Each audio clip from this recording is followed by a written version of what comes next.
It's very helpful for people to hear that they should make themselves competent and dangerous and take their proper place in the world. Competent and dangerous?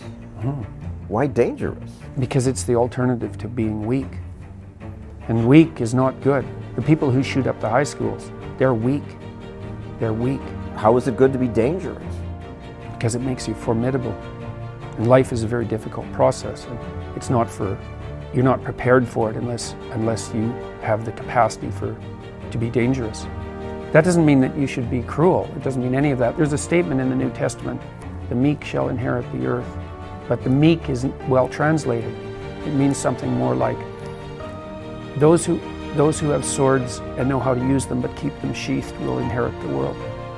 That's a way better way of thinking about it. You have to be powerful and formidable and then peaceful, in that order. Right?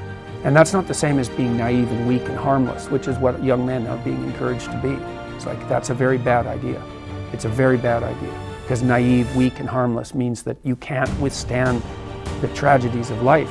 You can't bear any responsibility. You'll end up bitter. And when you get bitter, then you get dangerous. But one thing I'm not getting, there's a big difference between letting people do something for themselves and saying men should be dangerous. By dangerous, that implies I should be ready to threaten someone, to hurt somebody.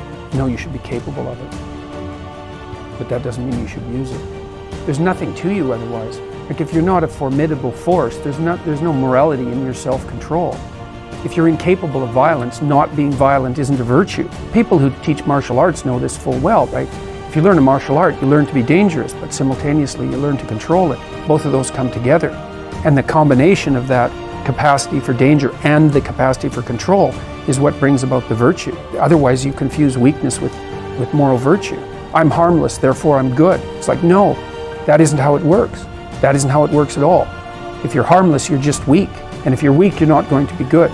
You can't be, because it takes strength to be good.